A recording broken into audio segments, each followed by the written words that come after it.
Welcome to the second video in this range on the Belgrade Gambit. So if you watched the previous video, if you watch this video, you've got everything you need to go and play this exciting gambit line. So the Belgrade Gambit occurs after e4, and now black plays e5, knight to f3, knight to c6, and now we enter into what is called the four knights position, and that's with knight to c3. Now, I expect everyone has seen the move bishop to b5 here, which is the typical Spanish move, Ruy Lopez move.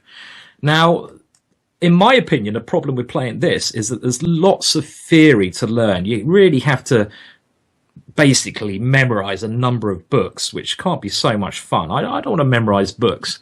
And also, you might face the boring Berlin defense. So the move I prefer here is knight to c3.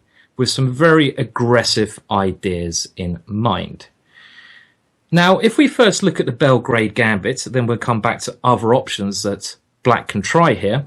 So the Belgrade Gambit is with knight to f6, which I think you'll face most of the time, and now d4, opening up the center of the board. And here, what can black play? Well, black really has to take on d4. I don't think there's any other moves worth considering. And the Belgrade Gambit is with knight to d5, this brave knight jump into the center of the board. Now, hopefully you watched the previous video and we covered the main move there, knight takes e4, where white has a number of exciting options, but the simple bishop to d3 gives a very good attacking position. Now, what else can black play here? So let's think about this logically.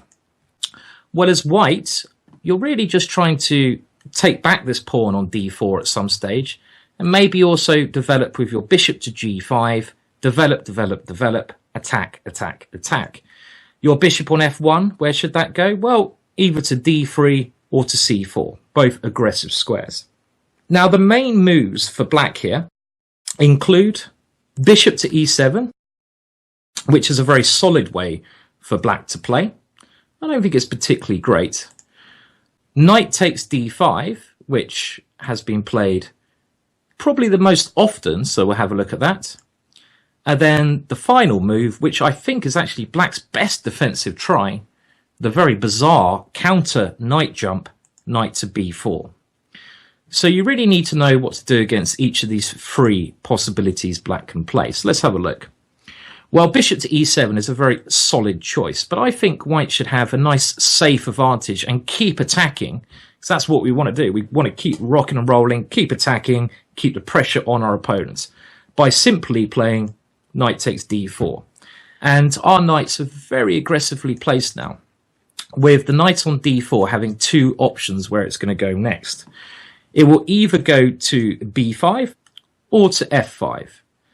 For example, here, if black gets greedy and now takes on e4, well, this is a very bad move because our knight on d4 can cause some chaos by jumping to b5.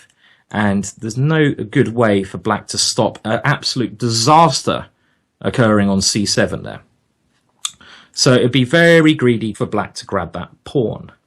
What else can black play? Well, if black castles here, trying to go for quick development, I'd recommend the new move here, knight to f5. And this looks very dangerous. Look at those knights increasing the pressure on black's position. And one of the points is, if knight takes e4, well, we can fly the major piece into the game, queen to g4, threatening checkmate and the capture of the black knight. What else can black do here? Well, there's not really many good moves, because if he goes knight takes d5, we capture with our pawn and we're attacking the knight. In the worst case here, we can simply take the bishop next move, castle our king, and we have the advantage of the two bishops and a very advanced d-pawn. So again, this is a variation that should not scare us. So let's just go back and have a look at this again so we can reinforce the ideas you should be playing. So bishop to e7.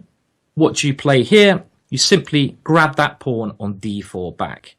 Now, black in this position, probably his best move is to take on d5. And after this, we recapture. And after some trades, I would say White has a very small advantage here. You want to go bishop to e2, castle your king. In this variation, the bishop comes to e2 just to stop any annoying checks that might occur to your king on the e file. And we have this advanced d pawn giving us a figurehead to attack with and a slightly better position. So this is a nice sort of safe way but still aggressive way to play for white. And we're just going to cover all possibilities so you don't get tricked out. So really, that's after bishop to e7, that's all you need to know. You simply take the pawn back on d4 and attack. Put your knight on f5 if you get a chance, castle. So don't worry about bishop to e7. Now, what about this move, knight takes d5? Well, I don't think this is a particularly great move here. And what you should play, as always, is go pawn takes d5. And now the black knight has to move to a misplaced square. If the knight moves back to e7, black is creating this coffin around his king. And that king is really suffocating on e8 there. And after a simple move like queen takes d4, how can black get castled? It's a very bad position. And we're going to simply move our bishop, get castled, and as in the previous video, put our rook on e1, attack, attack, attack. So black should probably try knight to b4 here. And just be careful that you do not play queen takes d4. That's the kind of move that if you played in a game, you'd have to go and have a little cry in the corner of the room when your opponent plays knight takes c2 check. That is embarrassing. We've all done it. We've all had a little cry at some stage in our chess lives. Some more than others. I know that for a fact because I tend to cry quite a lot, you know, when I play moves like this. Not so much anymore, thankfully, but that's a crying move. Don't avoid that one. Just don't fall for something like that. So instead, what should we do? Well, you have the safe option here of defending your pawn on d5. When again, you can castle quickly, get your rook to e1. This looks very good. And even knight takes d4 looks nice. Okay, you're gambiting the pawn, but this is called the Belgrade Gambit. Attack, attack, attack. And we're going to castle, get a rook to e1, check, attack, attack, attack. And this is a very attractive position for white with big attack coming. So black shouldn't really, after this brave Belgrade knight jump, knight to d5, capture on d5. And this really only leaves one option, and this is black's best option. Knight to b4. And I have to be honest, I don't believe that many people will play this move, knight to b4, because it looks kind of ridiculous. Why move a knight again? Why move it to b4? It's kind of anti-opening, anti-foundations. And here, well, white has a number of moves. The line I suggest you play here is to simply take on f6 check, queen takes f6, and now develop with speed. Bishop to c4. And before I recapture this pawn, it's worth pointing out again, there's another crying move here. If you play knight takes d4, black has a typical trick here. And this is a trick that you should really know. Black to play and to win material. Can you see the trick? Pause the video if you need to. Queen takes d4. And you would shed a little tear after recapturing the queen. Yes, you've won a queen temporarily, but then this big fork, knight to c2 check, winning the queen back. Black will be a piece up, piece and a pawn up even, and you have a lost position. So do not be in a rush to recapture this pawn on d4. The best way to play is to develop, castle your king, maybe even try ideas with e5, bishop g5, attack that exposed king. And only when the timing's right, win the pawn back on d4. For example here, bishop to c4, and now some line with maybe d6. And now I like this little safety first move because again, you might know from my last video, we always have to consider what our opponent's trying to do. And here our opponent, after his move d6, is freeing the bishop on c8. And that bishop would love to fly into the game on g4. So let's stop that plan. h3, and now if black plays a move like knight to c6, trying to guard his pawn, I suggest we castle, bishop e7, And now let's bring our pieces out with attacking ideas. How can you bring your last piece out? This is the only piece we need to bring into the game. Bishop to g5, good attacking move. And after something like queen g6, bishop takes bishop, knight takes bishop, well, we can simply win the pawn back with a nice space advantage here and a very pleasant position. But there is a trick here. I was trying to do a little trick for you there. What happens if you do take this pawn? What happens there? Can you see a trick? Uh-oh, well, bishop takes h3 would happen when there's a queen takes g2 checkmate idea. So first of all, a good move here is to either move your king, or even better, is queen to d3. And this sets a counter trick. That pawn's going to go on d4 at some point. But the counter trick now, which black could easily fall into, if he plays bishop takes h3, winning a pawn, threatening checkmate, we have the counter trick knight to h4. This defends the checkmate, attacks the queen, and the reason we moved our queen to d3 is we can take the bishop next move, winning a piece. So all these lines after queen d3, I think this is black's best line, but white is doing absolutely fine, still an aggressive position. And to be honest, that's all you really need to know in the Belgrade Gambit. So just to recap, we're going to have a look at other options black can play in this position very briefly in a second. But just to recap, after knight to f6, you first play this dashing move in the center with Derek the d-pawn. Derek the d-pawn comes flying out to d4. Now, if black recaptures on d4, our knight now dashes into the center. Against most moves, you simply want to win the pawn on d4 back. So this is your standard idea.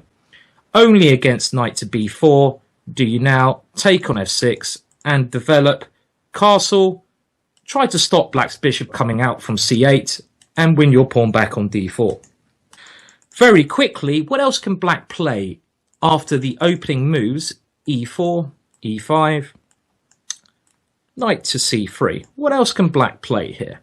Well, a general rule here.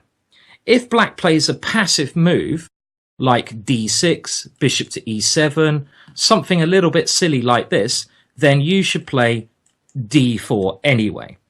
For example, let's say d6. This doesn't look very good because it traps the bishop on f8 in.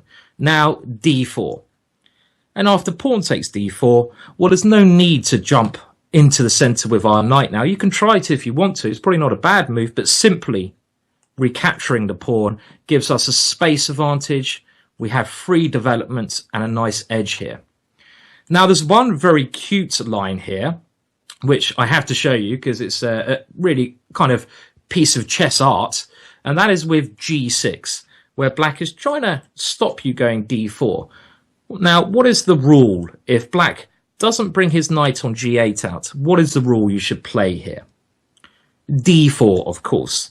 Now, after d4, let's say black takes on d4. Well, again, knight takes d4 gives white a small advantage. But in this position, because black has played g6, which creates weaknesses on these highlighted squares, the dark squares, because he's put his pawns on light squares, therefore weakening the dark squares, we can now play in Belgrade Gambit fashion, knight to d5. And there's a little trick here. For example, if black is completely blind or still waking up, he might try something like knight to e7. Oh dear, knight to f6, checkmate, thank you very much. Now that is embarrassing. That's one trick. And what about something like bishop to g7? Was another devastating trick here, which Karyakin, the very strong player from Russia, once fell into. And that is bishop to g5. And we can see we're attacking on the dark squares. And now if knight to e7, black's trying to castle his king, we have the very strong move, knight takes d4.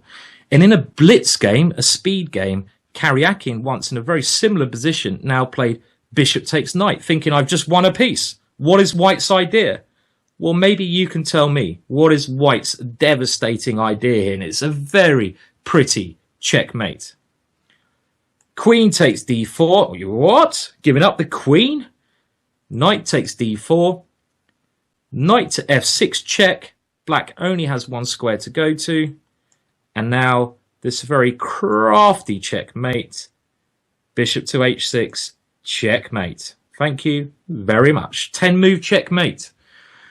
So the simple rule is, against most of black's main moves here, so if black doesn't go knight to f6, you should go d4.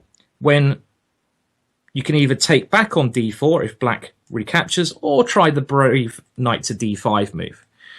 Now, one more little thing that a lot of beginners play here, bishop to c5. There is a standard trick against this move here. Maybe you know it, maybe you don't.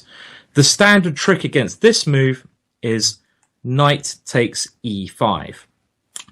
And the idea, it looks like this loses a piece, but it doesn't actually lose a piece, because the knight takes e5, you now have this move d4, creating a fork in the center of the board.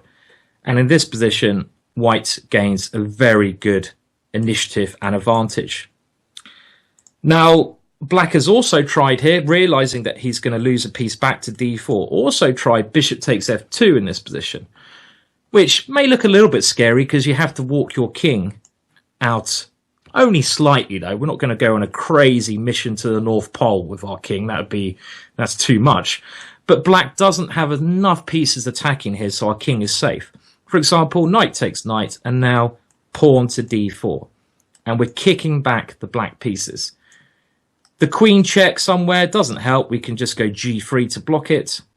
And if the knight retreats, we can do a technique here called castling by hand.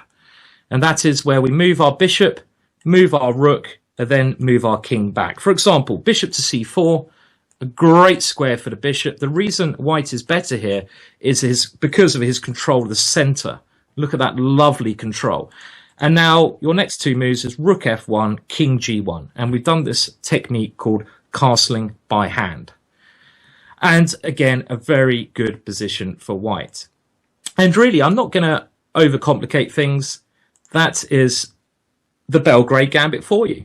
So after e4, e5, my other two gambits in the spicy range can be seen in the library. But this knight to f3 move is my new discovery, with the idea of going for a 4 knights position and then punting away with d4 and knight to d5. And I really think you can have a lot of fun with this. A lot of good attacking ideas. And as the Rolling Stones say, it's only rock and roll. Hopefully you need everything through these two videos. I'm sure you'll have some lovely wins if you try this idea. Thank you for watching. Please leave your comments below. Thank you very much for viewing. Until next time.